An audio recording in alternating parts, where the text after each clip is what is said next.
Hello viewers, in this video what we are going to do is learn how we can use the R statistical software to simulate the reaction progress curves.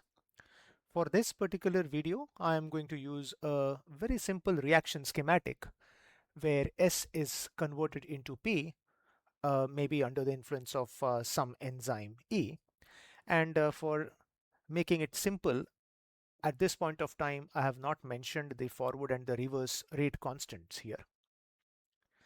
So what we are going to do is we are going to look at the reaction progress by monitoring the change in the substrate concentration with time, right?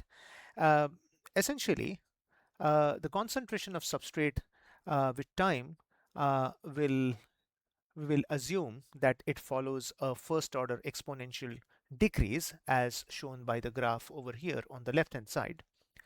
And on the right hand side, what we see is the mathematical description of the relationship between substrate concentration at any given time point t and the time. So let's look at these individual uh, elements of this equation. Here St is the substrate concentration at any time t. S minimum is the minimum substrate concentration that you will see in the reaction mix. This becomes particularly important in situations where the product can give back the substrate via the reverse reaction, and in which case the substrate concentration will probably never become zero. S max over here is the maximum substrate concentration in the reaction, which essentially is the initial concentration of the substrate with which we have started the reaction, and finally K is the rate constant. One can choose to monitor reaction progress by looking at how the product is changing with time, in which case the graph will look like this. Again, this is a first order exponential increase in product with respect to time. So let's look at the corresponding equation, which is Pt minus Pmin equals Pmax minus Pmin times 1 minus e to the power minus Kt. Here, Pt is the product concentration at time t, and P minimum is the minimum product concentration. And in situations where the reaction has been started with only the substrate, P minimum essentially is 0. P max is the maximum product concentration that you will ever see in the reaction mix, and again K is the rate constant. So what we will do now is we will dive into the R environment and then see how we can write a simple code to simulate substrate concentration versus time. Okay, so we are in our R statistical software. What we're going to do here is we are going to write the code line by line and keep executing the code, and at the end of it we will also plot the graph of S versus T. So as you have seen in the equation for how the substrate concentration at time t relates to the time itself, we will first have to set the values of S max and S min. So let's say that the S max, which essentially is the initial concentration of the substrate, let's say it is 250, uh, it can be nanomolar. S minimum, let's say, is about 5 millimolar or nanomolar. And the other thing that we will have to specify is the rate constant K. And let's set the value of K to be 0.23. Fine. So now in order to do the simulation, we will have to have a series of time points, which we will do by writing this code. We will create an object T for time points, and T will be sequence, meaning it is going to create a sequence of numbers starting from time point 0 right up to 30 minutes, let's say, with an increment of 1. All right. And then uh, we are now going to code the substrate concentration at any given time t. And that should be equal, as per as our equation, it should be equal to um, S max minus S min times exponential minus k times t. All right, plus S min. Now remember, in the slide, the way this equation was written was in a slightly different way. This S min was on the left hand side of the equation, where we had St minus S min, but that minus S min has been brought over onto the right hand side, and that has become plus S min over here.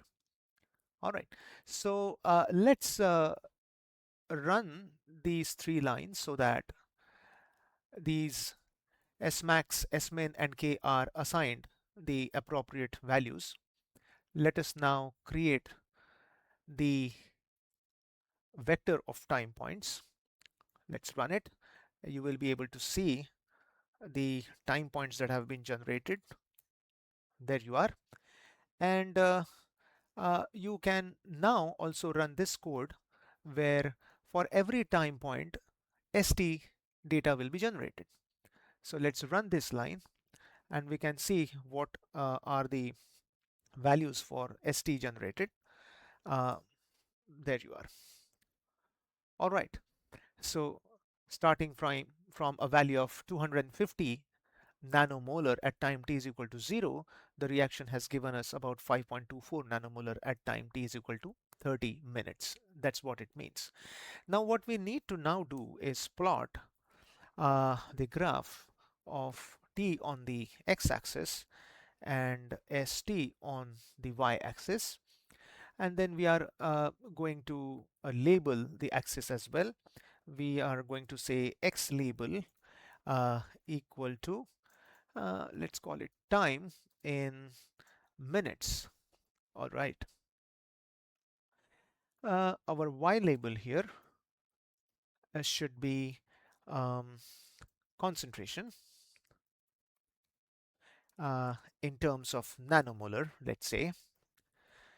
And we want this graph to be in form of a line graph. We could also do points, but let's do the line graph here, for which we have to type equals within quotation marks L. L stands for line. Okay, now let's execute this particular line, and there you are. You see a nice first order exponential decrease in substrate concentration with time. Okay, so here what I would also like to tell you, that you may assume that the reverse reaction doesn't hold good at all, meaning all the substrate is getting converted into the product, in which case at equilibrium um, S minimum will be 0. So if you want to do that, then all you need to do is set the value of S min to 0. That's the only change that you would want to do. Now what you can also do is you can combine the time points and the substrate concentration data into a particular data frame, but I guess that's not what the subject of this video is. However, one thing that I would like to tell you is that usually the experiments that you do in the lab do not give you an ideal curve like this. Usually there are some ups and downs because there is some noise in the data set.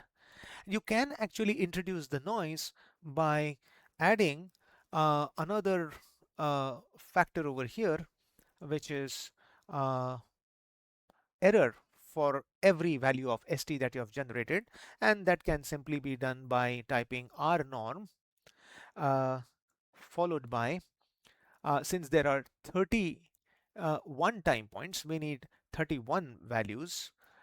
31 error values, and that error should have a mean of let's say 6 and a standard deviation of let's say 8. So what this is going to do is that for every st which is generated against a particular time point t, it will add a number to that value generated by this formula R norm. Okay, so let's execute this once again and then see how the graph changes. Let's run it. Now, can you see that the data has some noise now? Although you may not be able to appreciate how the noise has been introduced. So what we can now do is we can change, instead of having a line graph, let's have a point graph by putting PCH equals 19. PCH equals to 19 essentially creates a dot plot with black filled circles, and we can also control the size of these dots using this command cex equal to, let's keep it at 0.6. All right, now if we execute this, let's run this, and now you can see you have been able to introduce some noise in the data where it's not no longer a very smooth first order exponential decrease, but you see these are the slides up and downs which can be considered as the noise in the system. Right. So using the very same method, you could in fact also simulate product concentration with time um, using the formula that we have seen in one of the earlier slides. I hope you will like this video and then try out exercises on your own. Thank you very much.